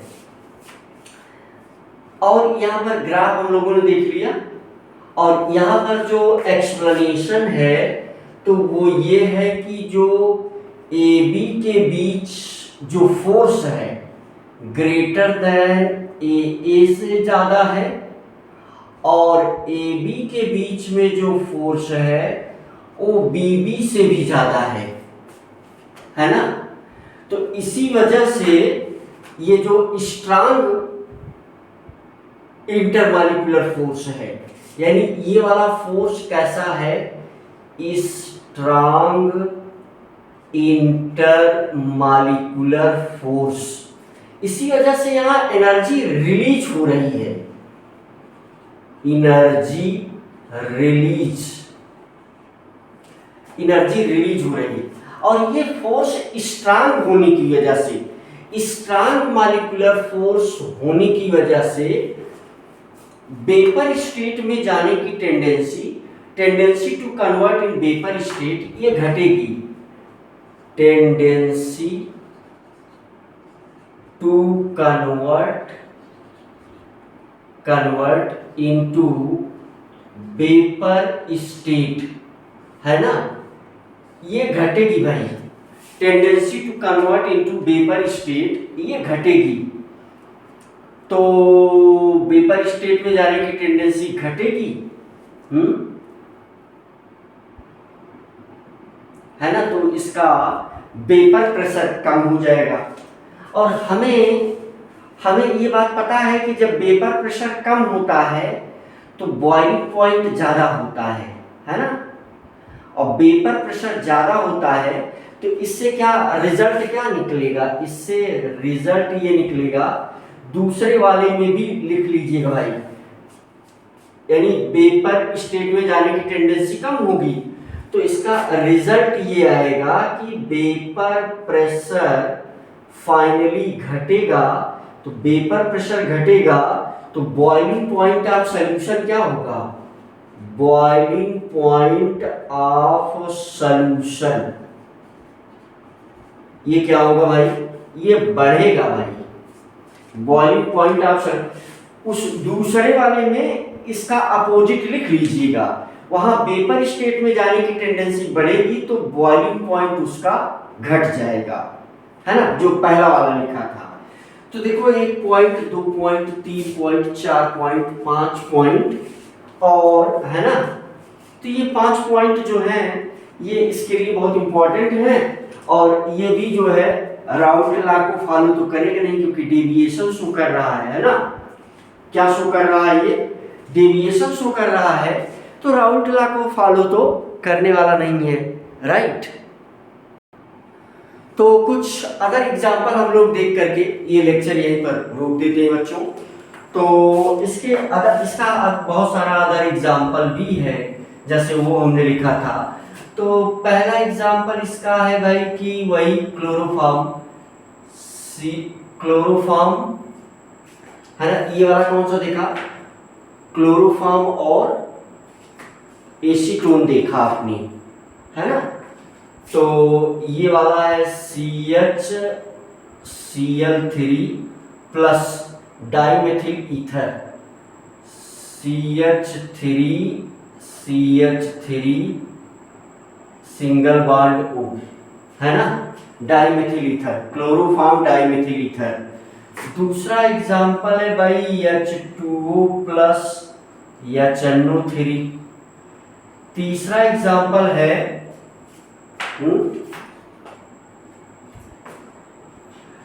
एसीटोन एनिलीन, है ना, ये CH3 C double bond O plus aniline, aniline में क्या जाएगा NH2, है ना। ये भी एग्जांपल है ना। तो एक एग्जांपल यहां हमने दिया ही, है ना। और हाँ, तो ये कुछ ऐसे एग्जांपल है जिसमें ये बांड बनने लगेगा, है ना, बांड बनने लगेगा और उसकी वजह से क्या होगा, इसका वेपर प्रेशर घटेगा, राइट।